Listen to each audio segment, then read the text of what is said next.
Il y a de la joie sur la terre et dans le ciel. Amen. Ce shalom de Dieu, il n'y a que lui qui peut nous l'offrir, mais il nous l'offre généreusement. Recevez ce shalom, cette paix dans votre vie, dans votre cœur. On a besoin. Vous voyez ce chant qui dit Shalom, shalom, que la paix soit sur toi. Shalom, shalom. Et voilà. On est heureux de savoir que le shalom de Dieu, c'est juste quelque chose qui descend du ciel, qui vient dans notre cœur. Et que nous puissions vraiment l'accueillir, ce shalom de Dieu, cette paix de Dieu qu'il nous donne, qu'il nous offre. Il nous dit, je te donne la paix, mais pas seulement la paix, je te donne ma paix, dira le Messie Yeshua. Et c'est formidable de se dire cela. Je vous invite maintenant chacun à reprenez votre siège si vous étiez quelque part dans votre maison ou asseyez-vous confortablement dans le salon.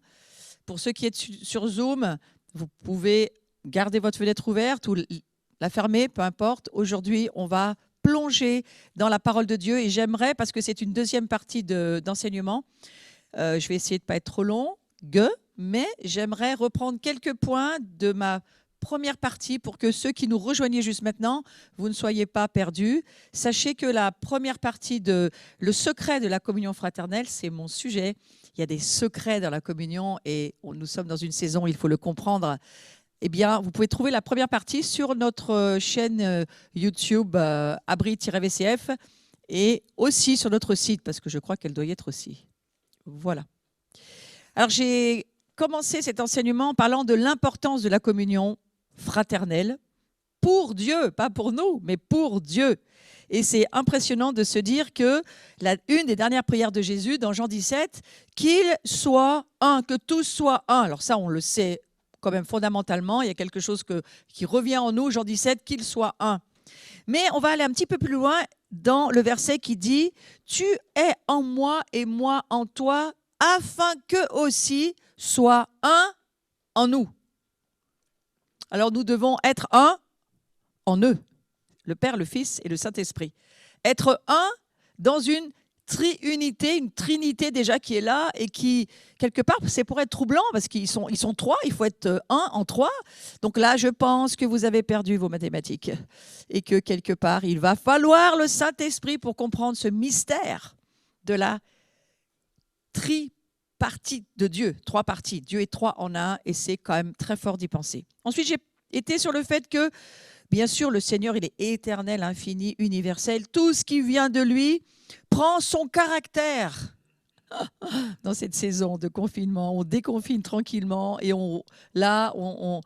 voilà, le caractère dans ce confinement, vous en pensez quoi? Le caractère de Christ dans votre maison, le caractère de Christ, de leur caractère en nous, le Père, le Fils et l'Esprit Saint. Sachons bien que nous sommes appelés, en tous les cas, à ressembler, à recevoir leur caractère. La communion fraternelle, je trouve intéressant de le redire, date des conseils éternels de Dieu. Ça veut dire qu'il y a pensé bien avant que vous soyez là. Et que quelque part, on est ramené en arrière dans les temps éternels. On est ramené dans le infini, le éternel de Dieu, dans lequel ni moi, ni vous, ni personne ne pouvons aller. Tiens. Alors, ce n'est pas une invention pour qu'on se dise, bon, bah, alors ça va mieux fonctionner si on s'entend tous bien et que, voilà, on va se mettre les uns à côté des autres et puis on va essayer de faire la ronde et puis tous être bien gentils les uns avec les autres. Ce n'est pas tout à fait ça. Les conseils de Dieu sont éternels, irrévocables. Il y a un absolu là derrière. Et Dieu nous dit que lui, son cœur de Dieu, il est un en trois. Mais il est aussi un avec nous tous ensemble. Ce fameux érad, on n'a pas le mot en français. On traduit unicité, ça ne veut pas dire grand-chose pour la plupart des gens, mais nous avons besoin de l'Esprit Saint pour nous faire comprendre. Mais alors c'est « aide-moi, Esprit Saint ». Tous en un. Ça tient un petit peu de la synergie, voyez-vous. Et la synergie, c'est la somme des parties qui est bien plus forte quand toutes les parties sont ensemble pour fonctionner, pas les unes à côté des autres, mais ensemble. Donc l'importance de l'union, j'y reviens pas, j'en ai beaucoup parlé, mais nous avons été plantés l'un avec l'autre en Christ. On n'est pas tout seul en Christ. Je suis caché en Christ, puis je suis le temple de Dieu. Non, non, jamais Dieu a pensé comme ça. Il a toujours pensé avec un ensemble, l'un avec l'autre en lui. Nous avons été créés l'un en l'autre. Regardez d'où vous venez. Vous êtes plus de votre père, de votre mère, du grand-père, de la grand-mère. Vous avez plus de quoi, de chacun. Mais ça s'est mélangé. Et puis c'est devenu quelqu'un d'autre. Et là aussi, il y a un mystère là derrière. La création de Dieu, elle est collective. Et on va aller un peu sur le sujet aujourd'hui. Il n'y a pas d'individualité dans l'ensemble de Dieu. Et pourtant, il nous sauve en individualité. Nous avons un Dieu personnel, unique pour les individus que nous sommes. Mais dans la pensée du Père Dieu, quand on lit l'Écriture, on va y aller ensemble et vous allez voir que dans sa pensée, il n'y a pas cette indépendance, cet individualisme que nous subissons tellement par la nature déchue d'où nous venons. Nous subissons cela par la chair qui nous dirige jusqu'à ce que l'Esprit de Dieu prenne le relais. Donc les valeurs de la communion fraternelle, telles qu'elles nous sont révélées dans la parole de Dieu, la souveraineté de Jésus-Christ est liée à la communion fraternelle, j'en ai parlé dans la première partie. Alors comprenons bien cela, lorsque nous sommes en division, lorsque nous sommes en dislocation, en schisme, en relation tendue, en séparation, en détachement, en isolement, lorsque nous sommes dans toutes ces choses-là, qu'est-ce qui se passe? Eh bien, nous enlevons de la gloire à la tête souveraine de Dieu. Et les grands frères et les petites sœurs, je vous parle. Et les pères et les mères de famille, je vous parle. Je vous parle. La réconciliation familiale, pourquoi faire? Parce que nous enlevons de la gloire à la tête souveraine qui est Christ. Si nous ne faisons pas attention, si nous ne nous repentons pas, si nous ne laissons pas la révélation descendre en nous, nous allons enlever de la gloire à la tête souveraine de Dieu et nous allons même, je crois, aller contre ce que Dieu veut que nous fassions. C'est très raide le dernier verset du Premier Testament. Alors j'appelle le Premier Testament ce qu'il appelle l'Ancien Testament, juste pour qu'on s'y retrouve. Mais pour moi, ce n'est pas un Ancien Testament, c'est un Premier Testament. Et ce testament-là, à la fin, il nous dit, je vais vous envoyer l'esprit d'Élie. Waouh, c'est pas n'importe qui l'esprit d'Élie. Sans lui, vous n'allez pas pouvoir y arriver. Mais avec lui, ça va être possible. Alors on est prévenu, ça fait la jonction entre le Premier Testament et le Nouveau Testament.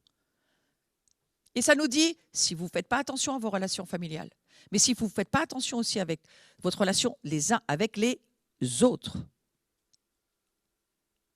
il va se passer une destruction de la terre sur laquelle vous vivez.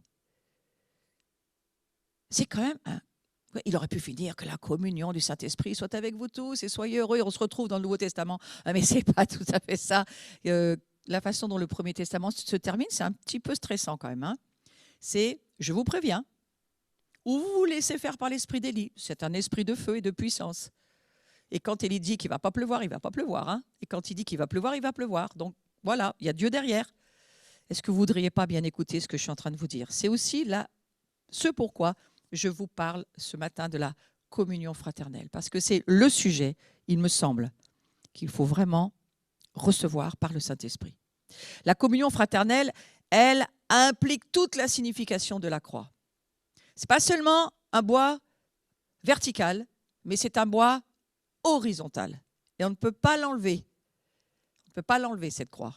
Je sais qu'en hébreu, c'est le mot bois, c'est le mot arbre, mais si vous regardez un arbre, c'est rare qu'il y ait qu'un tronc tout seul. En général, il y a aussi les branches qui partent de chaque côté. Donc là, vous ne pourrez pas avoir raison sur le sujet. La croix a mis de côté le péché en tant que péché et la croix a mis de côté Satan et son pouvoir. Le pouvoir même du péché a été vaincu à la croix. La croix, ça détruit toute l'œuvre de Satan. On pourrait le redire. La croix, ça a détruit toute. C'est le tout qui m'intéresse. Toute l'œuvre de Satan. Il n'y a pas de résidus qui traînent et qui ont échappé au regard de Dieu. Non, tout a été détruit. Et donc, l'unité de la race ont été détruites par Satan, par le moyen du péché, par l'homme qui s'est laissé faire. L'unité, vous entendez ce que je suis en train de vous dire? L'unité de la race adamique. La race, nous étions appelés à être comme Dieu. Je ne vais pas développer le sujet, c'est trop compliqué. Pour ce matin, ce n'est pas mon sujet. Mais nous étions comme Dieu, Adam et Ève. C'est écrit dans les psaumes. Sauf que Satan a réussi à le détruire. Et vous pensez que Dieu n'allait pas être au courant? Donc, il a ramené une restauration totale, une rédemption, un rachat total. Christ a ramené toute chose, réinitialisation, point originel et original, les deux. Quelque part, c'est pour cette unité. Alors, unité, comment comprenons-nous? C'est pour cette union commune. c'est pour cette communion, c'est pour cette un et rad. Alors, je ne parle pas seulement de votre famille, vos relations familiales, je ne parle pas seulement avec votre patron, vos voisins, ça c'est encore... Voilà. Mais je parle aussi de votre union commune avec Dieu, pas seulement le Père. Moi, j'ai eu une communion avec Dieu le Père, Dieu le Fils pendant 20 ans. Je ne savais pas qu'il y avait un troisième. Puis un jour, on m'a dit, ah mais non, tu sais, ils sont trois. Comment ça, ils sont trois? Moi, c'était le Père, le Fils et la Sainte Bible. Et non, on m'a dit, c'est le Père, le Fils et le Saint-Esprit. Donc, vous voyez, la révélation, elle vient et Dieu nous l'amène. Si nous la cherchons, nous la trouverons. Donc, ce fut une communion fraternelle qui devint l'objet de quoi? De la part de l'ennemi, un assaut infatigable et permanent. Et vous savez quoi? C'est pas fini. C'est un assaut infatigable. Et il faut absolument laisser Dieu aujourd'hui, dans la communion que nous vivons avec les frères, avec les sœurs, dans notre famille, où que nous soyons en tant que chrétiens, il faut travailler, laisser l'Esprit Saint travailler sur nous et considérer que, eh bien, si votre petit-fils vous reprend parce qu'il y a quelque chose qui n'est pas juste, acceptez-le, grand-papa, grand-maman, hein, parce que la nouvelle génération va avoir son mot à dire. Et quelle place on va leur faire dans le cœur de Dieu? Je ne parle pas du vôtre, mais le cœur de Dieu qui est en vous. Quelle place on va leur faire? C'est extrêmement important. La jeune génération, quelle place faites-vous au cœur de vos grands-papas, grand-mamans, papa, maman? Quelle place faites-vous? Parce qu'il y a urgence, hein? Alors, vous levez juste vos têtes des téléphones, tous les jeunes qui m'écoutaient sur le YouTube, là, parce que je vous connais bien, je sais, j'en ai dans mon assemblée. Quittez 2-3 secondes votre téléphone. Quittez 2-3 secondes. Et puis, simplement, il va falloir qu'on se dise, il faut de la place pour papa, il faut de la place pour maman. Il faut de la place pour le cœur de Dieu qui s'exprime au travers de papa, maman. Et quand ce n'est pas juste, eh bien, nous avons une magnifique école pour pardonner. Nous allons apprendre à pardonner ensemble. Donc, Satan va se servir de ça, mais Dieu va aussi... Je réfléchissais en venant ce matin à cette célébration et je me disais, j'aime beaucoup cette expression qui vient d'un frère dans la foi qui dit toujours, le plan B, il est contenu dans le plan A. C'est-à-dire que le plan B, il est dans le plan A. Satan fait ses œuvres dans ce qu'il peut arriver à faire, mais Dieu a déjà prévu tous les moyens de nous en sortir et quoi qu'il en soit, nous allons avoir à sortir de ces œuvres sataniques par le haut, par la gloire de Dieu et par simplement, vous savez quoi, pour pouvoir monter un jour, il faut d'abord descendre.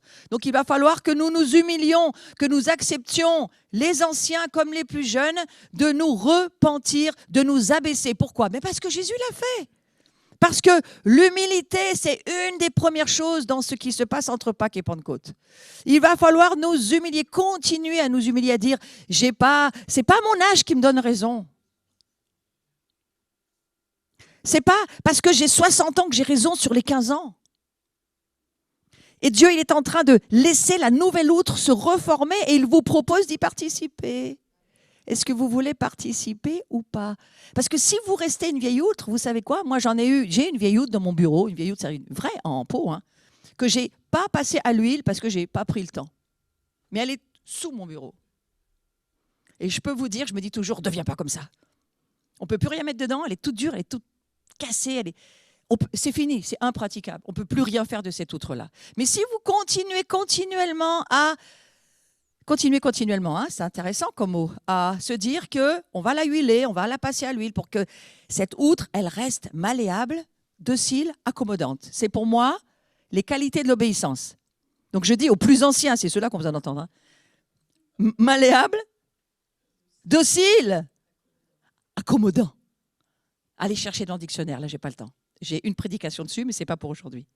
Et puis, la jeune génération, prenez quand même un petit cadre, parce que là, on est en train, c'est une pâte qu'on met dans le four sans moule, ça ne donne rien. Hein. Donc, il faut qu'il y ait quand même un petit cadre et qu'on s'en sorte. Donc, le CEDER, il sert à ça.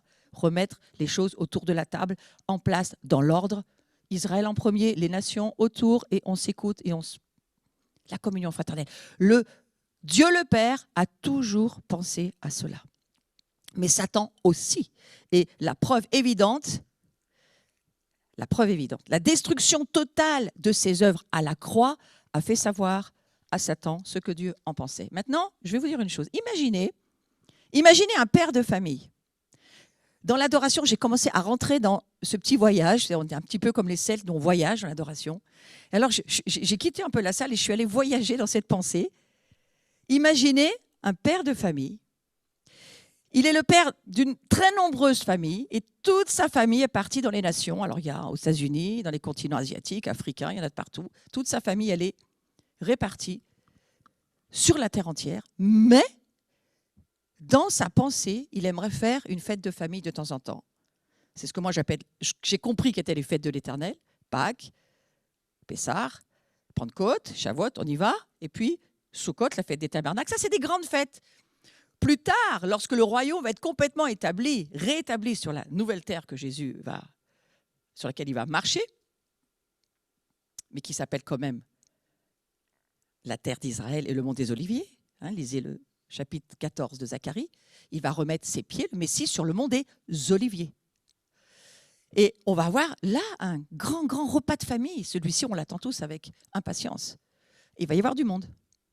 Ceci dit, ce père de famille, revenons dans cette histoire, il veut organiser une rencontre familiale.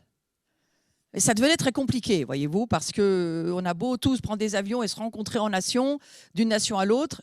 Mais là, il y a un système incroyable possible. Internet, Zoom, YouTube. Bénissez les moyens techniques. Comment est-ce qu'on pourrait comprendre que le moment où Jésus revient, tout le monde va le voir? Eh bien, moi, je vous le dis, on a de quoi là aujourd'hui, avec les moyens qu'on a. On a de quoi, on va avoir une possibilité de connexion instantanée mondiale. Eh oui. Donc, la communion fraternelle, c'est donc ce témoignage de Christ. Et ce Père, eh bien, en ce moment, il est en train de rassembler sa famille comme il le peut, et Dieu le permet. Et ce que nous vivons dans ces connexions, moi j'ai fait une réunion de prière, je n'étais pas la seule sur Go Europe, on était 1 million de connectés. Donc ça, voilà, il permet à sa famille, pour le moment, elle se connecte par l'Esprit. Un jour viendra où elle se connectera dans la gloire, et on va peut-être comprendre bien autrement les choses que maintenant. Mais aujourd'hui, ça nous aide à avancer. Alors tout à l'heure, on disait une table virtuelle de la communion, mais pour moi, c'était rien de plus réel que le virtuel. Aujourd'hui, pourquoi? Parce que les réalités sont dans l'invisible. Les réalités sont dans l'invisible. C'est quoi le virtuel? Commencer à être un peuple qui allons voir par la foi des choses qui n'existent pas comme existant réellement. Donc ça demande à notre foi de monter. Donc cette communion fraternelle, elle demande, c'est là où je voudrais aller, et elle révèle une vie dans l'esprit. Si nous marchons et si nous vivons dans l'esprit, alors nous pouvons vivre cette communion fraternelle. Quoi de mieux que ce que nous sommes en train de vivre pour le comprendre? Moi, j'ai toujours pensé par la foi, quand j'étais dans ma petite communauté locale, bon ben voilà, maintenant par la foi, j'imagine tous les Chinois, alors c'est en plus pas la même heure, tous les Américains, c'est en plus pas la même heure non plus, mais finalement, ça permet à Dieu d'avoir une louange continue puisqu'elle tourne tout le temps autour de la terre. Alors finalement, là, le 24 heures sur 24, 7 jours sur 7, voilà, je le comprends avec la rotation, c'est facile à comprendre. Mais voilà, cette fameuse communion. Alors si vous et moi, nous vivons en quelque manière dans la chair, ce qu'on voudrait, aujourd'hui, on peut plus se toucher, on peut plus se câliner. Non, mais je suis d'accord que j'aimerais bien quand même le refaire, mais on peut plus se toucher, on peut se câliner. Donc, notre chair, qu'est-ce qu'elle fait? Notre chair, elle aura des schismes, elle aura des divisions, il y aura une perte de la communion fraternelle. Et certains pleurent à cause de ça, et je le comprends bien. Mais n'empêche que, en dehors de l'esprit, la communion fraternelle, elle est brisée. Moi, j'ai vécu des années dans des communautés qui s'appelaient des églises. On était présent de chair, absent d'esprit. C'est pas mieux non plus. On peut être à côté de quelqu'un, comme des fois j'étais à l'école, présent de corps, la institutrice me disait vous êtes présent de corps, mais il me semble que votre esprit n'est plus là. Ça vous est jamais arrivé. Donc en dehors de l'esprit, la communion fraternelle, elle est brisée, il n'y a pas de communion. Aujourd'hui, à quoi nous travaillons? À croire dans ce virtuel réel qu'il y a une vraie communion ensemble. Et que, alors que moi je priais dans cet atelier, je parlais à la caméra, mais je ne voyais pas la caméra. Je ne voyais pas je sais pas, les 100 ou 150 connexions. Non, moi je voyais des gens, je voyais des âmes, et le Saint-Esprit me permettait de voir l'état de certains cœurs. Le virtuel devient réel. Alors ça sera que dans la mesure où nous vivons dans l'esprit, où nous sommes poussés par l'esprit, que cette communion fraternelle, elle sera maintenue sur terre. Alors on est dans une belle école, là. On est dans une belle école de croire, exactement, comme nous le vivons à l'heure actuelle. Je suis avec toi dans l'esprit. Alors le téléphone, ça avait commencé à nous aider. D'abord, le téléphone, c'était, on prie ensemble. Alors certains pleuraient, ouais, mais je ne te vois pas. Mais c'est pas grave, l'esprit, on s'entend, on se parle. Jésus, tu ne le vois peut-être pas tous les jours, mais tu connais sa voix, il te parle. Ces moyens techniques nous amènent à comprendre certaines choses. La communion fraternelle, je le comprends aujourd'hui beaucoup mieux que jamais auparavant, c'est la marque de la vie de l'esprit. Là où il y a l'esprit, il y a la vie. Alors on dit la vie éternelle. Ouais, c'est bien, mais il y a la vie fraternelle. Il y a la vie éternelle et il y a la vie fraternelle. La vie qui tient compte de ton voisin. Aime ton prochain comme toi-même. Aime-le comme tu aimes Dieu. Aime, tiens compte, prends soin. Vous savez que le terme alliance, en hébreu, ça veut dire aussi prendre soin. Donc quand Dieu dit je fais des alliances, c'est-à-dire que je prends soin. Dans le mariage, c'est censé être ça. Hein. Vous êtes marié avec quelqu'un, vous êtes censé prendre soin mutuellement l'un de l'autre. Ce n'est pas mon sujet. Mais la communion fraternelle, c'est le témoignage de Christ, puisqu'on a vu tout à l'heure que les divisions, les schismes, les fractures, les séparations, les relations tendues, ça vous parle, relations tendues? Relations tendues, c'est pas... On ne sent pas l'atmosphère de l'Esprit Saint, on sent l'atmosphère charnelle, où chacun y tient son bout de la couverture et personne ne lâche. Ça ne vous est jamais arrivé dans l'église? Il y en a qui met le pot de fleurs à gauche de l'estrade et l'autre, il veut le mettre à droite. Et chaque dimanche, on recommence à changer le truc de place. Et au bout d'un moment, il faut qu'il y en ait un qui lâche. Hein. Relations tendues, on a ça dans toute notre vie, on a des relations tendues. Et Satan l'utilise pour nous séparer. Et pour nous, mourons au pot de fleurs et vivons détendus. Ça pourrait peut-être nous aider. Donc la communion fraternelle, ça détermine la mesure et la valeur de la plénitude de vie et l'efficacité du service. On va en parler. La plénitude de vie, parce qu'il n'y a aucune plénitude sans le tout, le un, le ensemble, le je veux tout le monde. Je ne veux pas que les Américains. C'est bien, mais je ne veux pas que. Je ne veux pas que les Chinois. C'est bien, mais je ne veux pas que. Je veux aussi l'Europe. Je veux aussi les îles. Je veux aussi les Blancs, les Noirs. Je veux tout le monde. Ah ben ça fait du monde, hein, tout ça. Et ça nous demande de prier. Élargissement du cœur pour la France. C'est la parole qu'on a reçue il y a au moins 10 ans. La France, c'est bien, mais ton cœur, il s'est rétréci. Ce n'est pas moi qui le dis, c'est beaucoup de prophètes l'ont dit, et je crois que c'est des prophètes qui peuvent être entendus aujourd'hui. Bien sûr, ce n'étaient pas des Français. Élargis ton cœur, parce que ton cœur s'est rétréci. Mais on le lit dans l'Écriture aussi, dans le livre des Hébreux, chapitre 3. Ton cœur s'est rétréci, ton cœur s'est endurci par manque de connaître la vie spirituelle. Donc ni vous ni moi, nous ne pourrons jamais arriver individuellement à la plénitude de Christ. Jamais. Mais ce n'est pas parce que tu es seul dans ta maison que tu es vraiment seul, non. Parce que virtuellement, tu as toutes les nations dans ta maison avec toi qui prient, qui se réjouissent. J'étais tellement contente de me dire, on est dans une petite salle de 200 mètres carrés, mais n'empêche qu'il y avait tout un monde angélique. Et comme je ne sais pas quel est le volume d'un ange, je me dis, peut-être y en avoir beaucoup. Hein. Parce qu'il paraît que c'était plein la salle. Je dis, mais combien ils étaient? Je ne sais pas, ils étaient beaucoup. Mais voilà, c'est plus dans la mesure humaine, le royaume de Dieu. C'est dans la dimension spirituelle. Entrons dans cette dimension. Je ne sais pas ce que vous attendez, on est dans la chambre haute en ce moment, on est en train d'attendre que Dieu nous parle, nous dise quelque chose. Alors, ils n'avaient pas leur téléphone dans la chambre haute. Hein. Ils n'étaient pas tous en train de faire autre chose. Parce que moi, quand je vois des fois autour de moi, je me fais... Ouais, ils avaient cette chance, hein, mais ils avaient peut-être d'autres choses bien plus compliquées. Hein, bien plus compliquées. Moi, je pense qu'ils ne savaient tellement pas où ils allaient que finalement, qu'est-ce qu'ils ont dit? Alors, on va choisir le 12e, il nous en manque un là. Si jamais c'était parce qu'on n'est pas 12 que l'esprit ne vient pas, on va mettre le nombre en ordre. Vous voyez, il y a une espèce de... Voilà, quelque chose en nous qui dit, bon, on va déjà voir tout ce qui pourrait empêcher l'Esprit Saint de venir. Et puis ensuite, ils ont attendu. On est quand même en train d'attendre hein, en ce moment. Donc c'est l'Église qui est la plénitude de celui qui remplit tout et en tous. C'est l'Église qui est la plénitude. C'est l'Église qui est la plénitude. Il faut l'Église tout entière, mais c'est qui l'Église? C'est tous les croyants, oui. Des nations, oui, et Israël compris. C'est toute l'Église. Il y a un livre qui vient de sortir, je l'ai en français depuis ce matin. Alignment, en français, c'est alignement. Lisez-le. Il faut nous aligner à la pensée de Dieu. Il est là. Il faut vous aligner à la pensée de Dieu. Je lui fais de la publicité parce que c'est un des juifs messianiques de mes préférés dans mes lectures. Asher Intrater, je lui fais de la publicité. Ouais.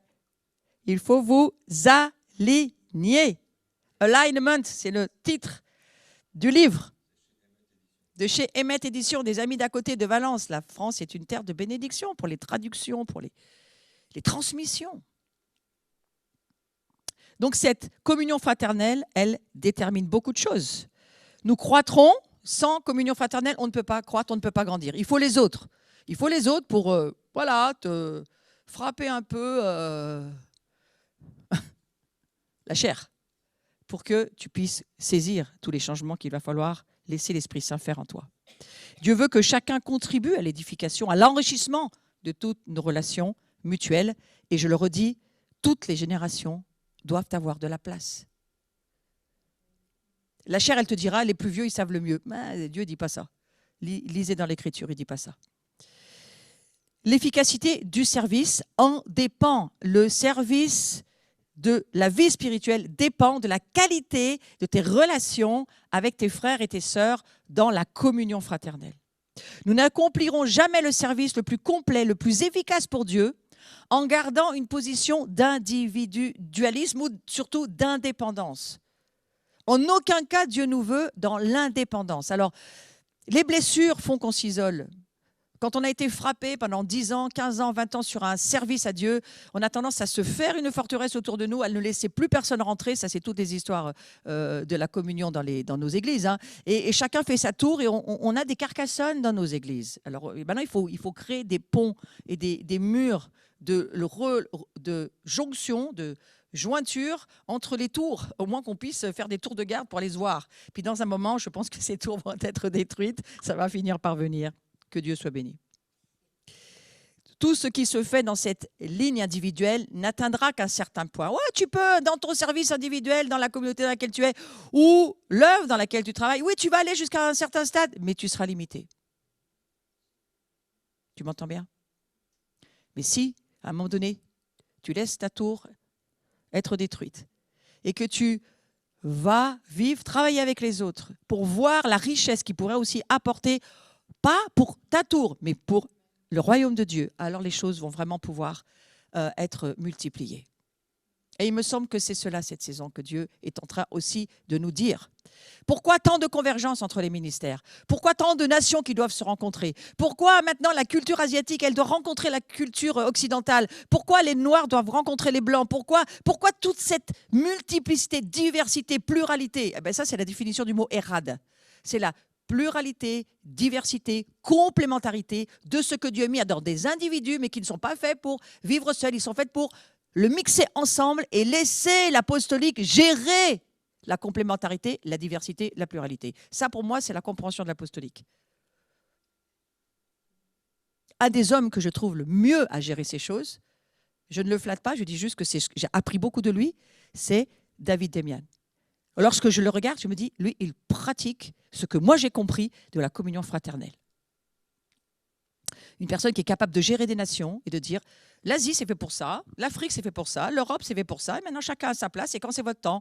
Et puis arrêtez de vous comparer parce qu'il n'y a pas besoin, chacun aura son temps et sa place. Et dans le cœur de Dieu, tout le monde est aimé de la même manière. Oh, mais comme ça fait du bien. Comme ça fait du... On peut prendre des vacances dans cette communauté-là.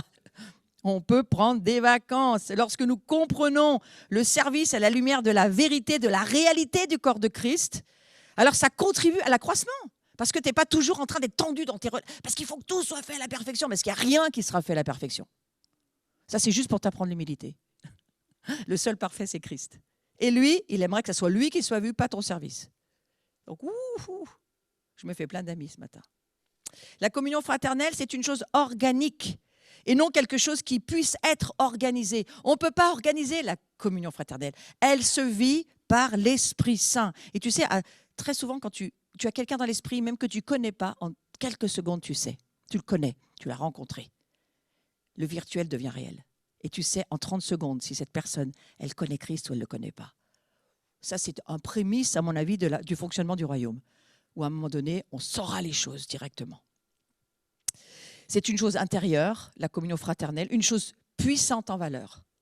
Les pertes sont considérables lorsque la communion n'existe pas ou qu'elle n'est pas reconnue. Je crois que c'est une des raisons pour laquelle nous sommes dans cette chambre haute entre Pâques et Pentecôte, où nous avons beaucoup de rencontres virtuelles réelles, sur des Zooms, des YouTube, des tas de façons de faire, où Dieu est en train de manager avec sa mixette, il est en train de faire ses écrans et te mettre dans les réunions où il veut que tu sois, et avec sa petite mixette, il fait son affaire à lui, et lui, le Saint-Esprit, il sait mieux que nous. Donc tu dis, ouais, mais auquel il faut aller? Ben justement, c'est maintenant qu'il faut entendre le Saint-Esprit. Donc la communion fraternelle, elle coûte. Il doit y avoir de notre part un abandon de tout ce qui est personnel et simplement individuel. Donc pour la France, c'est un beau message. Il faut qu'on nous abandonnions. C'est pour ça qu'on chante tellement ça dans les temps d'adoration. Et je parle pour moi en premier, il faut abandonner tout ce à quoi on est accroché, si c'est pour des raisons personnelles, individuelles. Il y a plusieurs années, le Seigneur m'a dit 2 choses. Sois le gardien de ton frère. Et il me l'a sriné dans mon esprit à chaque fois que j'essayais vraiment de me dire qu'est-ce que tu veux me dire. Il me redisait la même chose. Sois le gardien de ton frère. Donc je m'en suis souvenu. Et puis ensuite, ça a été en plus d'être le gardien de ton frère, ne fais rien par intérêt personnel. Là, la première fois que j'ai entendu ça, je me suis dit oui, je vais aller voir. Qu'est-ce que ça veut dire? Qu'est-ce que ça veut dire quand on fait des choses par intérêt personnel? Faire un service pour être apprécié, être vu, être connu, qu'on sache que tu participes. Mais Dieu, il sait que tu participes. Ça demande à l'Esprit Saint de venir amener sa lumière en nous. Et de nouveau, je vous le redis, la croix, c'est un endroit d'amour et de miséricorde. Et le Seigneur nous donne du temps dans cette chambre haute dans laquelle nous sommes. Moi, j'imagine que les disciples, ils vivaient ça aussi pendant les 10 jours, là. Ils ont dû, certains, on a dû leur dire « tais-toi, c'est bon, tu parles trop ». Et d'autres, on a dû leur dire « t'en penses quoi ?» Vous savez, quand on a des bavards et puis des gens, des extravertis, des introvertis. Moi, je pense qu'ils n'étaient pas les mêmes, tous ces apôtres, et toutes ces femmes ensemble. Et qu'est-ce qu'ils ont fait pendant ces 10 jours? Attendez-moi, dira Jésus. Mais on attend quoi? Parce qu'on est dans la même situation. Nous devrions rechercher de tout notre cœur tout ce qui peut contribuer à la communion fraternelle. Nous devrions le prier, le rechercher et répudier, réprimer, résister à, ne pas accepter l'isolement, ne pas accepter l'indépendance, ne pas accepter cette tendance à se désunir, à tout ce qui est schisme, relation tendue. Tout de suite, il faut se dire non, si on fait ça, on est en train de marcher par la chair. Et la chair, c'est quelque chose qui vous amènera dans l'accès au démoniaque. Parce que le diable mange ce genre de choses. Alors on a à lutter contre nos propres inclinations, bien entendu, nos propres sentiments. Ah mais moi je ne sens pas cette réunion, quand ils sont partis dans cette direction, moi j'aurais plutôt senti d'aller à gauche. Mais écoute, mets-toi dans un accord, mets-toi en accord avec le leadership, et même si le leadership se trompe, ce n'est pas le fait de se tromper l'important, c'est le fait que tu sois resté en accord. Et c'est ça que Dieu mesure. Ce n'est pas le fait que tu aies raison ou que tu aies tort. Le Seigneur, il va mesurer, est-ce que tu as fait le bon choix de rester en accord? Parce que Satan, lui, il vit dans le désaccord. Prenons à cœur la communion fraternelle. Alors voilà ce que nous dit Philippiens 2 au verset 1 et 2. Si donc il y a quelque consolation en Christ, quelque soulagement d'amour, si quelque communion de l'esprit, alors les si sont quand même très lourds, Pourquoi il met des si? Mais parce qu'ils peuvent ne pas y être. Si quelque tendresse et quelque compassion, rendez ma joie accomplie en ceci, que vous ayez une même pensée, un même amour, étant d'un même sentiment, pensant en une seule et même chose. Philippiens 2, versets 1 et 2. Ce verset que vous ne trouvez pas dans toutes les traductions, mais que j'ai été chercher dans une traduction que j'ai trouvée très belle pour partager, ça nous montre quelque chose. On ne te demande pas d'avoir raison ou d'avoir tort. On te demande de t'aligner, alignment. Aligne-toi sur ce que Dieu te dit qui est important pour lui, pas pour toi. De nouveau, écoutez bien ce que Dieu est en train de nous dire. Il faut s'aligner sur la parole de Dieu, sur le cœur de Dieu, sur la pensée de Dieu, parce que c'est le test dans ce temps dans lequel nous sommes. Pas le fait d'avoir raison ou tort. Et pour certains, vous avez tort d'avoir raison. Ce n'est pas le sujet actuel. mais bien l'entente commune, la synergie, les sommes des parties ensemble, la complémentarité, la diversité, la pluralité du corps de Christ dans les nations. Aimez la façon dont les choses se font, différente de votre façon de faire, parce que c'est un plus, ce n'est pas un moins. Il y a toujours eu un conflit terrible à l'égard de la communion fraternelle. Il y a toujours eu un énorme conflit concernant la communion spirituelle du peuple de Dieu. Et ça a commencé par on se chamaille sur les dates des fêtes. Ben non, nous, ça ne nous plaît pas, les fêtes juives. On va mettre des fêtes comme nous, on a envie. Mais regardez, ça ne fonctionnera pas. L'agenda, c'est celui de Dieu, ce n'est pas le nôtre. Les fêtes, c'est celle de l'Éternel, ce n'est pas celle des hommes. Ce n'est pas nous qui choisissons, c'est Dieu qui choisit. Donc on est dans ces temps de l'alignement, de se dire, je m'aligne à la communion fraternelle. L'important, c'est l'accord, c'est l'entente. Je dois demander à Dieu de préparer mon cœur à accepter, lorsque tu vas avoir un leadership messianique qui va te donner des orientations et des directions, mais il va falloir s'accorder, se mettre en accord. Parce qu'il parle hébreu, pas nous, donc on a beaucoup de rectifications à faire. Ça fait 20 ans que je rectifie ma copie. Je n'ai pas fini, je n'ai pas tout compris, bien sûr que non. L'apôtre Paul nous montre qu'il faut rechercher, il faut lutter pour l'obtenir. Il faut lutter pour obtenir la communion fraternelle. Il faut lutter contre ta propre chair. Il faut lutter contre tes propres tendances charnelles. Il faut lutter contre les démons qui parfois t'habitent, si c'est le cas. Mais cela, il ne faut pas lutter contre. Cela, il faut les chasser. Ma communauté, elle sait, chasser. Il faut considérer avec le plus grand sérieux cette pierre, ce fondement de la communion fraternelle. Si la communion fraternelle provoque un conflit spirituel si intense, selon vous, ça prouve sûrement l'importance qu'elle a pour Dieu et donc l'importance sur laquelle Satan va frapper pour détruire ce que Dieu veut faire. Or, Jésus, il vient détruire les œuvres du diable. Mais le diable, il vient détruire les œuvres de Dieu. Et s'il le pouvait, les ouvrages de Dieu, c'est-à-dire nous, nos vies. Et il ne va pas se gêner. Donc l'exhortation, toute la valeur que l'ennemi est obligé de reconnaître à cette communion fraternelle. Regardez les choses comme ça. Regardez toute la valeur que l'ennemi y voit et regardez ce qu'il essaye de faire. Alors pour certaines personnes, j'ai envie de dire ce matin, aligne-toi à l'entente et même si tu n'es pas sûr que tu es pas forcément dans la bonne direction, même avec tes responsables, ceux qui t'emmènent quelque part. Une femme avec son mari, un mari avec sa femme, même si vous n'êtes pas totalement sûr, vous savez quoi? L'accord vaut mieux. L'accord vaut mieux.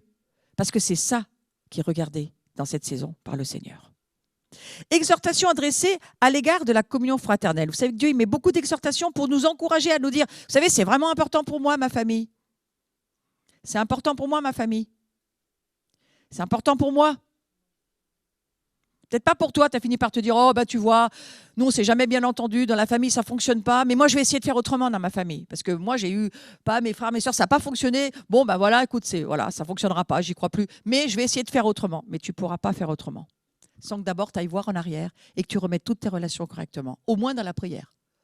Avec un désir de dire « Je veux les aimer, je veux m'entendre avec eux, je veux prendre du temps avec eux. » Moi, j'ai fait ça avec ma famille. J'ai fait ça avec mes enfants. Mes enfants, ils n'ont pas tous suivi dans la foi. Et certains m'ont même prévenu. Ils m'ont prévenu avec des signaux. Ils me disent, maman, je te préviens, je vais quitter le bateau dans lequel tu travailles. Est-ce que tu vas m'aimer toujours autant? J'ai fait, une minute. J'ai fait, oui. Oui, mais ça, c'est triste, mais oui.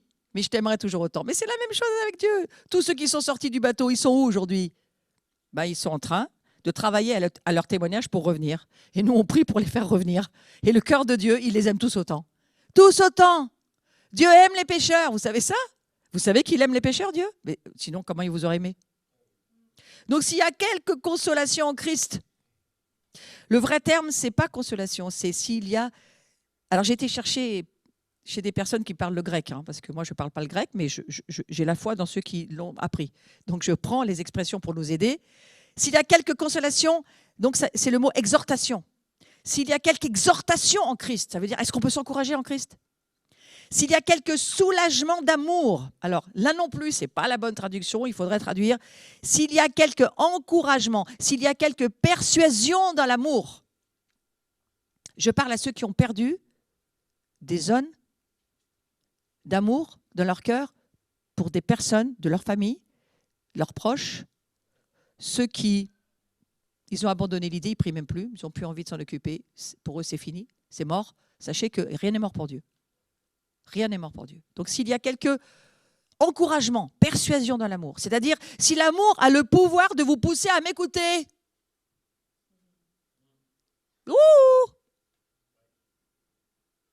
je sais que vous êtes dans vos maisons et je sais que parfois vous faites autre chose. Et je ne vous en veux pas, mais je vous dis, si l'amour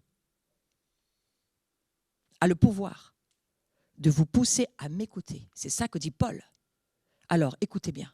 Si quelque communion de l'esprit, avec plus d'exactitude encore, ça se traduirait par si quelque participation de l'esprit. Pourquoi ? Parce que Dieu, c'est jamais un Dieu seulement, on va dire, dans les nuages, dans le cloud. C'est toujours les pieds sur terre. Il s'est incarné et il sait que nous sommes une incarnation avec l'Esprit Saint en nous.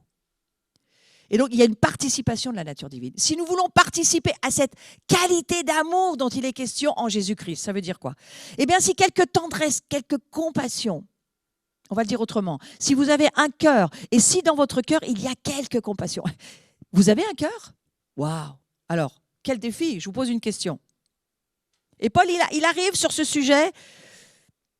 Vous savez, Paul, moi, je suis allée sur les traces de Paul. C'est un de mes derniers voyages en Turquie, avec une équipe. On a voulu refaire le chemin de Paul, les premiers pas de Paul en terre de Turquie, anciennement l'Anatolie, l'Asie mineure. Et j'ai découvert que Paul était un père incroyable.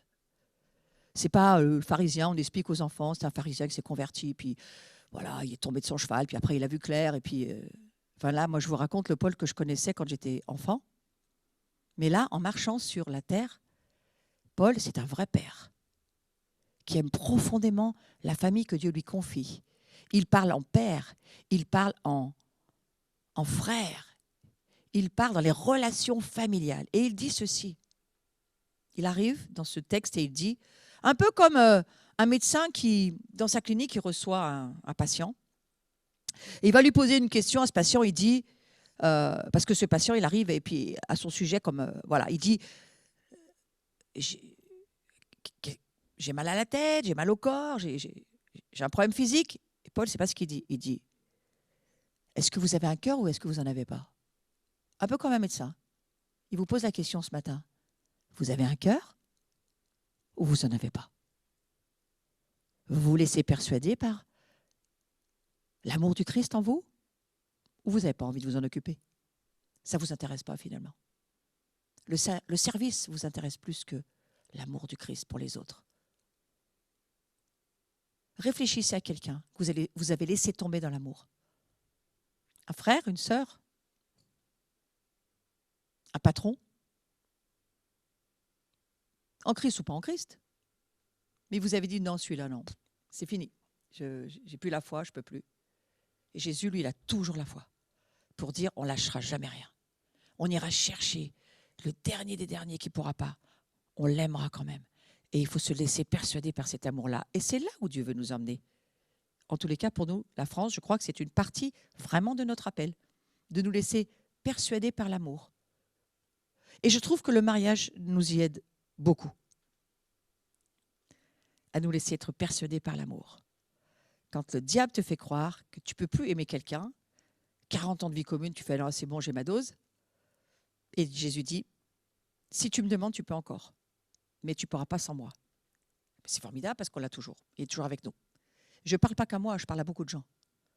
Vous n'en pouvez plus dans vos relations. Vous n'en pouvez plus du conjoint avec qui vous êtes, de vos enfants. Vous n'en pouvez plus de ces relations tendues. Vous croyez que c'est pour rien que je vous parle de ça ce matin ? Mais c'est parce que Dieu nous dit, est-ce que vous avez un cœur ? Ou il s'est tellement endurci, il s'est tellement retiré, il s'est tellement enfermé dans une tour. Alors il nous propose quelque chose. Parce qu'il nous dit, vous voyez, moi, tout mon royaume, tout ce que je vais libérer dans ce qui est en train d'arriver, tout dépend de la communion fraternelle que vous avez les uns avec les autres. Et ça sera, je crois, une des clés du réveil. Ça va déterminer immédiatement notre état spirituel. C'est sur ce terrain que l'apôtre se place pour adresser son exhortation. S'il y a c'est pas consolation, s'il y a quelque exhortation en Christ, en fait, on pourrait prendre ce texte en pleurant. Oh, mais s'il y a quelque consolation en Christ, ben alors quel soulagement. On va vous aider à tous vous aimer. Non, c'est pas ça qu'il dit Paul. Il dit, si tu veux bien te laisser être exhorté par moi, parce que c'est pas un mot, Paul. Hein. Si tu veux bien te laisser être exhorté par moi, il y a quelque chose qu'il faut que tu entendes. Est-ce que tu as un cœur? Parce que moi, je peux encore te persuader de ton besoin d'amour pour tous ceux que tu as laissés tomber. Mais Dieu ne les laisse pas tomber. Et c'est pour la moisson que Dieu nous parle au travers de Paul. Mais c'est pas la moisson, c'est pas forcément les 1000 que tu attends venir des villes, mais c'est peut-être ton frère, ta sœur à côté de toi. Et Dieu veut t'utiliser parce que c'est ta communion familiale. Et Malachie, il dit, moi j'attends que la communion familiale, elle se remette en place. Ah ouais, mais moi je suis appelé pour les Chinois. Mais ça commence à Jérusalem. C'est beaucoup plus facile d'aller parler à un Chinois, en plus tu ne parles pas la langue, il te faut l'interprète, que ton frère ou ta sœur que tu as laissé tomber depuis des années. Alors voilà ce que nous dit Paul. Il nous dit simplement, maintenant vous chrétiens, essayez de vous entendre, faites cesser vos désaccords, ne regardez pas aux imperfections les uns des autres, acceptez d'avoir en certaines choses des avis différents. Mais c'est pour ça que moi je peux rester mariée, parce que j'ai fini par, en comptant sur Dieu, saisir que je peux ne pas être d'accord avec mon conjoint. C'est pas pour ça que je vais le quitter, sinon il y a longtemps que ça serait fait. On n'est jamais complètement d'accord sur tout, mais ça ne nous empêche pas de voir que notre complémentarité, notre pluralité, notre diversité, notre ERA devient notre force. Et pour ça, il faut plus se battre. Il faut que chacun le reconnaisse. Tes faiblesses sont mes forces. Tes forces sont mes faiblesses. Mais ne me le fais pas remarquer toutes les 10 minutes. Vis-le comme quelque chose de normal. Il faut de l'amour pour ça. Et le Seigneur va, je crois, nous aider dans le cadre de ce que nous sommes appelés à vivre. Je vous rappelle que nous sommes où? Dans la chambre. Chambre haute. Haute. C'est là où nous nous trouvons. Chacun dans notre maison, nous sommes dans une chambre haute. Et qu'il y ait donc en vous cette pensée qui a été aussi dans le Christ Jésus, lequel, étant en forme de Dieu, n'a pas regardé comme un objet à ravir d'être égal à Dieu. C'est Philippiens chapitre 2 qui nous dit ceci. Être en forme de Dieu, être égal à Dieu, ça signifiait quoi? Une plénitude absolue. L'Église est appelée à être la plénitude absolue. Comment? Eh bien voilà, en acceptant cette communion fraternelle. Et Jésus, il était rempli de toute la plénitude de Dieu. Mais de quoi est rempli le corps du Messie? C'est quoi la plénitude de Dieu? Répondez-moi là dans la salle. C'est quoi la plénitude de Dieu? Oui, merci Virginie. C'est nous. Est-ce que tu comprends que c'est une révélation ce matin? Nous sommes la plénitude du corps du Messie. Et jusqu'à ce que nous le comprenions, il attend que nous le comprenions. Et il va ensuite ressusciter dans une première résurrection ce corps qui a la révélation de cela. Il ne ressuscitera pas les autres dans la première résurrection. Je m'avance. Hein. Mais je laisse l'Esprit Saint m'inspirer ce matin. Ce n'est pas dans mes notes. Mais une chose que j'ai vue et que je sais, nous sommes, Verdetta, nous sommes la révélation que nous recevons ce matin. Nous sommes la plénitude du corps du Messie. Nous sommes son corps. Pas de plénitude sans nous. Il y a des conditions, je viens de vous les faire savoir. Quelle fut son attitude à cet égard? Je parle du Christ, dans le verset que nous venons de lire. Ayez en vous cette pensée qui était aussi dans le Christ Jésus. Nous sommes le corps, il est censé être notre tête. Enfin, on devrait penser comme la tête pense. Ça serait quand même une marque de bonne santé spirituelle pour le corps du Messie, que le corps et la tête pensent la même chose. Il ne voulut pas retenir cette plénitude pour lui. Écoutez bien, c'est mon dernier point. Il est très intéressant, il est très important de rester attentif jusqu'au bout. Parce qu'il n'a pas voulu, Jésus, retenir cette plénitude pour lui personnellement. Il aurait pu se dire, que pour moi. Non, pas du tout. Qu'est-ce qu'il a fait? Il aurait pu dire à son père, non, moi je reste au ciel, je ne veux pas m'abaisser et descendre. C'est pas mon désir. Ce n'est pas ma compréhension, ce n'est pas ce que je veux faire. Il s'est mis en accord avec son père. Il n'a pas tergiversé avec son père. Il a dit, ok, je me mets d'accord avec toi. Je vais m'abaisser, je vais descendre. Je vais laisser mes gloires, je vais descendre. Et je vais leur proposer qu'ils soient mon corps et qu'ils deviennent ma plénitude. Vous entendez ce que je suis en train de vous dire? Donc, plénitude et satisfaction personnelle est ce qui se trouve précisément à la racine de la chute et de la désintégration. La satisfaction personnelle ne peut pas exister dans le corps du Messie. La plénitude retenue personnellement pour soi. Oui, j'ai l'onction et je sers Dieu et je travaille à mon royaume, à mon ministère, à ma dénomination, à mon truc, à mon CD, à mon DVD. C'est pas possible ça. Il ne peut pas y avoir de plénitude retenue pour soi. La plénitude, elle est pour les autres. Et le Seigneur Jésus, qui était rempli de toute la plénitude de Dieu, il ne s'est pas saisi de cette plénitude pour la garder pour lui. Il a dit, ils sont pour moi et puis ils vont me servir, ils seront qu'à moi. Non, il a dit, non, ils vont être pour le Père, pour le royaume, pour le monde. Et il se dépouilla lui-même pour anéantir le mal de la chute. C'est comme ça qu'il a détruit le mur de la chute, Jésus. En disant, oui, ils seront ma plénitude. Mais pas seulement pour nous, pour les autres. Et c'est en cela que nous devenons des sacrificateurs. C'est en cela que nous devenons des intercesseurs. Nous devenons une partie du corps du Messie et nous nous consacrons pour les autres. Que personne ne cherche la plénitude pour soi-même, pour la garder pour soi personnellement, c'est une malédiction. Jésus-Christ, il s'est abaissé et il nous montre que le mal de la chute, ça consiste en un désir de quoi ? De supériorité personnelle. C'est pour anéantir cela que Jésus a pris la forme d'un esclave. Il a dit, on va leur montrer. Oh, moi, j'ai souvent pensé que Jésus aurait pu venir comme la fille de Pharaon. Vous savez, là, sur son grand trône, porté par des serviteurs avec des feuilles qu'il a. Hein, et puis, voilà, j'arrive, je suis Dieu quand même. Il a dit, non, on va leur montrer. Nous, dans notre royaume, on n'a pas cette substance de la personnalité, de l'intérêt personnel, on n'a pas la substance de la supériorité personnelle. Ça ne fait pas partie de nous. Nous, on s'aime tellement, on veut juste être un ensemble. Point. À un tel stade que moi, on m'a longtemps fait croire qu'avec le Père et le Fils, et puis l'Esprit Saint, il n'existait même pas d'ailleurs. Parce qu'il n'était même pas vu, il ne s'est pas mis en avant.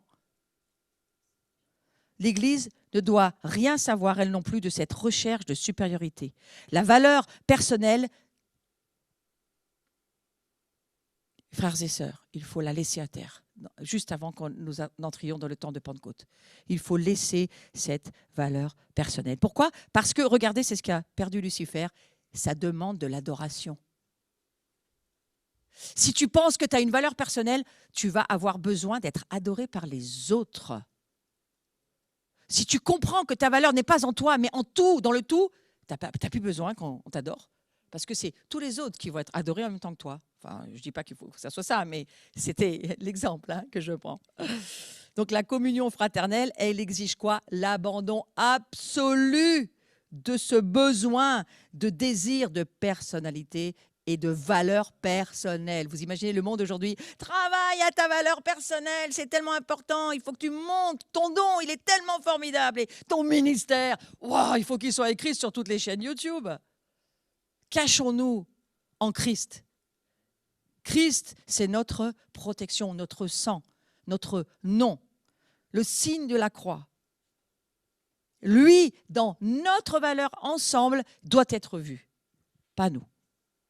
Donc, vouloir s'attribuer quelques valeurs personnelles, eh bien, c'est exactement faire comme Lucifer a fait et on n'a pas du tout envie de suivre. Donc, il y a dans notre être, frères et sœurs, c'est pourquoi je redis, je l'ai dit dans l'atelier, je le redis ce matin, la grande séduction de la fin des temps, c'est quoi ? C'est de marcher par la chair en pensant qu'on marche par l'esprit. Et c'est ne pas saisir ces choses. Pas d'intérêt personnel, pas de valeur personnelle, pas de je suis, c'est nous sommes, le nous, le ensemble, le la famille. Et celui qui devrait être le plus fier de tout ça, ben c'est Dieu le Père. Parce qu'il, finalement, il doit être sacrément fier d'une famille qui lui dit qu'il l'aime tellement, que c'est tellement un Père formidable. Et c'est tellement ça qu'on veut vivre.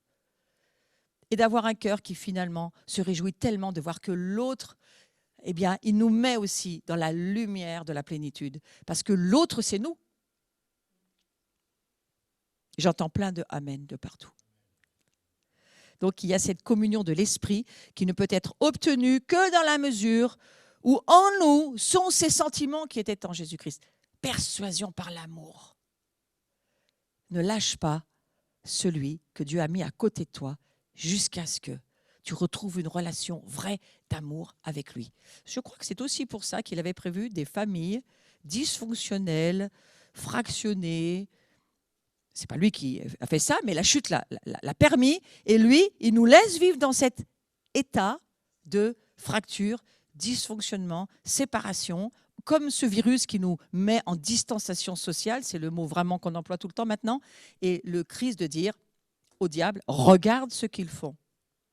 Ils ont trouvé un moyen pour être ensemble quand même. Et ça détruit les œuvres du diable.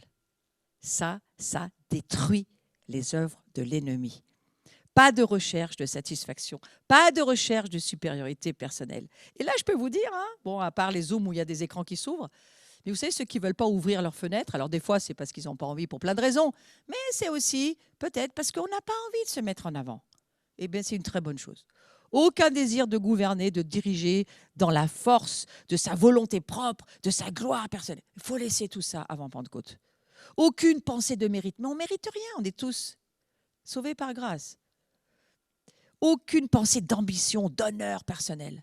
Vous savez, les gens qui veulent défendre les œuvres de Dieu en disant oh, mais ils sont tellement saoulants à nous mettre de la pression parce qu'ils veulent toujours vous dire que mais il faut que ça soit comme ça pour que ça soit parfait. Mais Dieu nous a fait imparfaits. Acceptez cette idée. Il n'y a que lui qui est parfait. Et aucune affirmation de soi, pas de préoccupation. Ne défendez pas votre dignité personnelle. Elle est morte à la croix, votre dignité. C'est Jésus maintenant, votre dignité. Et lui, il s'est donné. Alors je vais finir avec cela. Le secret du plan de Dieu. Éphésiens chapitre 3. Et ça sera là, la fin avec quelques vignettes, mais c'est juste pour lire le verset. Et ce secret, c'est que par leur union avec Christ, les non-juifs reçoivent le même héritage que nous, les juifs. Ils font partie du même corps. Et on part à la même promesse, par le moyen de la bonne nouvelle. Un petit peu plus loin, de mettre en pleine lumière pour tout homme la façon dont Dieu mène ce plan à sa complète réalisation. Ce plan, le Dieu qui a créé toutes choses, l'avait tenu caché en lui-même de toute éternité. Moi, je crois que je comprends mieux pourquoi Dieu il a caché en lui-même de toute éternité ce plan, pour que personne ne puisse venir revendiquer ce plan. Dieu cache sa gloire pour des raisons très précises. Il sait de quoi nous sommes faits sans l'Esprit Saint. Et Éphésiens de nous dire ceci, oui, au verset 19, oui, vous serez à même de connaître cet amour. C'est de cela dont il est question ce matin, frères et sœurs. On va être à même de connaître cet amour. Moi, c'est la Pentecôte que j'attends. Moi, j'attends une Pentecôte d'amour. Vous serez à même de connaître cet amour qui surpasse tout ce qu'on peut en connaître. Et vous serez ainsi remplis de toute la plénitude de Dieu. Alors, vous avez des gens qui attendent que Dieu les remplisse comme ça dans la réunion. Mais vous savez ce que ça veut dire, remplis de toute la plénitude de Dieu? Reprenez tout ce que je viens de vous expliquer depuis le début, depuis 1 heure, au moins. Vous serez remplis de tous vos frères et sœurs. Vous serez remplis de tout l'amour des autres. Vous serez remplis de toutes les cultures, de toutes les nations. Mais c'est ça la plénitude de Dieu. Mais attendez pas, je ne sais pas, qu'il pleuve dans le monde spirituel. Mais le corps du Messie, c'est la plénitude de Jésus. Et il nous dit, vous allez être à même de connaître cet amour, ce mouvement de l'esprit qui va amener un peuple à tomber en amour les uns avec les autres. Et c'est à ça que le monde va voir Christ. Cet amour-là, le monde va pleurer pour l'avoir.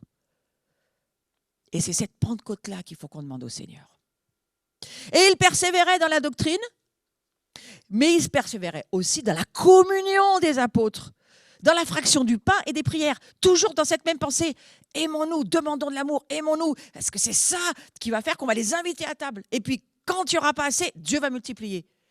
il multipliera le pain, il multipliera les ressources, il multipliera toutes les choses dont on aura besoin dans la dimension du royaume. Pourquoi? Parce que c'est l'amour qui gouverne les ressources. Et que la grâce du Seigneur Jésus-Christ et l'amour de Dieu et la communion du Saint-Esprit soient avec vous tous. Amen. J'étais excitée moi-même par mon propre enseignement. Parce que je crois que c'est bien de le voir. Et quand on commence à le voir, alors on peut s'attendre à ce que ça arrive. Quand Nicodème a dit, Jésus, je ne comprends pas comment il faut naître de nouveau, Jésus lui a dit, Nicodème, ce n'est pas toute ta théologie. Nicodème, mais je ne peux pas rentrer dans le ventre de ma mère. Non, Nicodème, non, ce n'est pas ça. Ce n'est pas ça. Ce n'est pas comme ça que tu vas naître de nouveau. Tu vas naître de nouveau et d'esprit parce que moi, je vais venir dans ta maison et tu vas me recevoir. Et quand tu me reçois, ta vie est complètement changée. Frères et sœurs, amis qui m'entendez sur cette connexion Internet, si vous n'avez jamais donné votre vie à Jésus, lui, il attend que ça. Il est venu pour dire, mon amour, je l'ai offert sur la croix pour toi. Je t'aime profondément. Et j'aime tous ceux qui se sont perdus dans le péché parce que je suis venu pour eux. Jésus vient pour les malades, ceux qui ont des besoins. Il vient pour ceux qui ont besoin d'être délivrés. C'est pour ça que Jésus vient. Alors ce matin, si tu as besoin de guérison, de maladie, de délivrance, accepte cet amour. L'amour, c'est ce qui commence à guérir toute ta vie. Et les démons fuient lorsque nous nous soumettons à cet amour. Alors c'est peut-être ton cas ce matin. Donne ton cœur à Jésus et laisse cet amour descendre dans ton cœur et fais-lui de la place parce qu'il va prendre toute la place dans pas très longtemps. Seigneur, je te remercie pour ton Église que tu aimes profondément. Tu ne l'as jamais condamnée, tu ne l'as jamais accusée. Tu as toujours dit, je vais l'aider, je vais faire avec elle. Elle est ma plénitude, cette épouse. Elle est mon plaisir. Et même si nous n'avons pas fait les choses correctement, aujourd'hui, nous pouvons dire au Seigneur, pardon Seigneur. Je te demande pardon parce que j'ai manqué d'amour. J'ai manqué d'amour pour ma famille, j'ai manqué d'amour pour mes frères et sœurs, j'ai manqué d'amour pour... Mais Seigneur Jésus, aujourd'hui, je veux que ça change. Et nous te demandons une grâce, c'est que ton Église réunie, dans ton cœur à toi de Jésus, puisse prendre soin les uns des autres, s'aimer, persuade-nous de cet amour dont nous avons besoin, Jésus, et amène sur nous cette Pentecôte de l'amour parce que nous en avons vraiment besoin. Amen. Je vous remercie pour cette attention toute cette matinée. Nous allons nous quitter sur cette... oui, voilà, on va faire quelques annonces et je vais demander à Virginie de les faire. Soyez bénis et à dimanche prochain. Bonjour à tous. Juste quelques annonces sur des rendez-vous importants pour la semaine qui vient. Et vous savez qu'il y a beaucoup de choses, mais vraiment, c'est une bénédiction dans ce temps parce qu'il y a une plénitude, on parlait de la plénitude, il y a une plénitude justement dans le corps de Christ, de pouvoir suivre et de pouvoir à la fois être nourri, mais donner nous-mêmes dans l'adoration et dans plusieurs choses. Et la première chose qu'on veut vous rappeler, c'est ce parfum des nations qui a été organisé par les Watchmen, qui continue 24 heures sur 24, 7 jours sur 7. Le créneau français, tous les jours de 7h à 8h. C'est ça, hein je ne me trompe pas.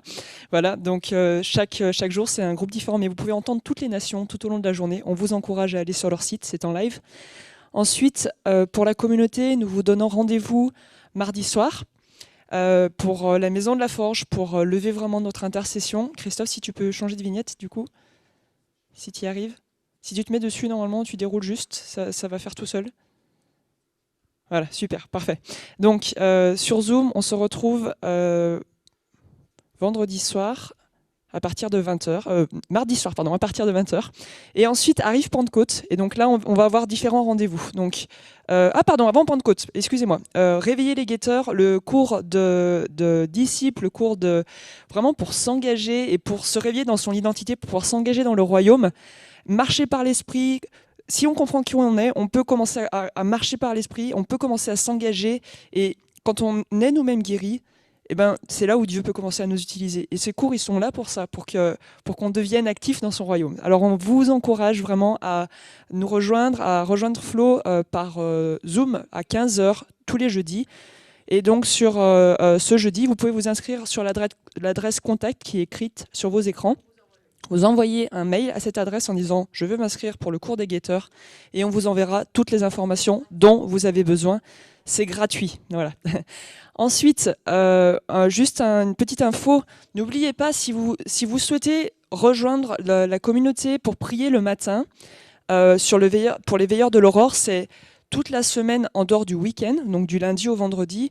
De la même façon, alors c'est de 6h à 7h30, donc c'est pour ceux vraiment qui désirent entamer leur journée tôt avec le Seigneur.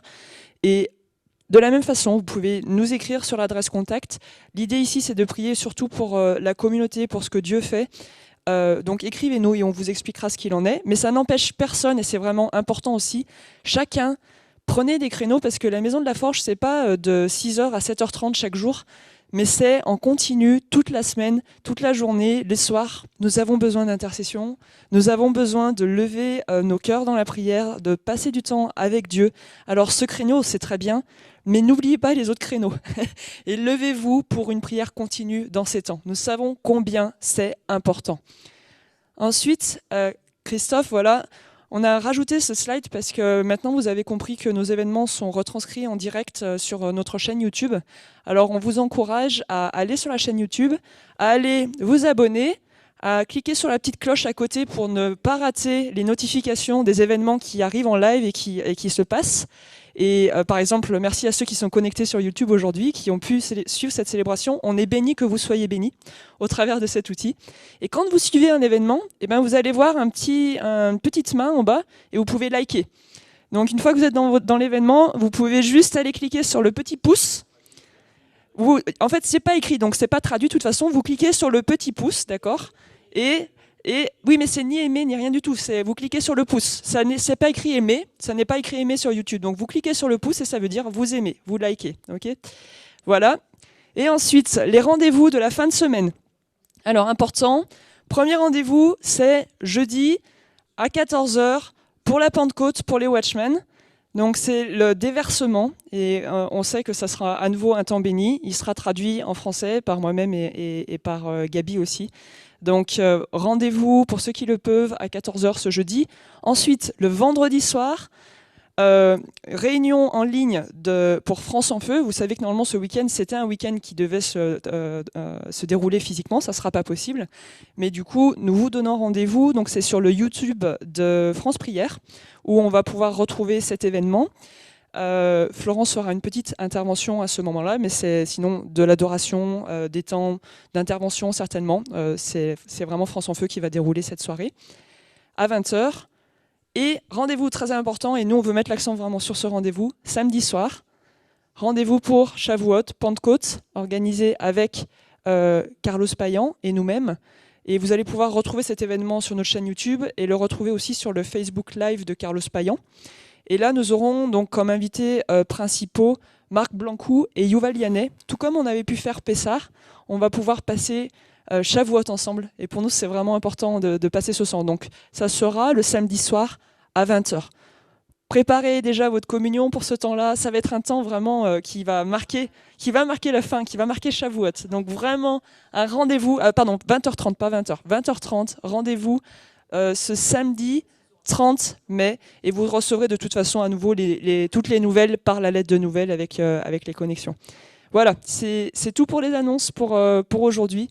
Nous vous souhaitons un très bon dimanche et nous vous disons à mardi pour la communauté, à jeudi pour le cours, et nous vous disons sinon à samedi soir pour Shavuot et à dimanche prochain. À très bientôt.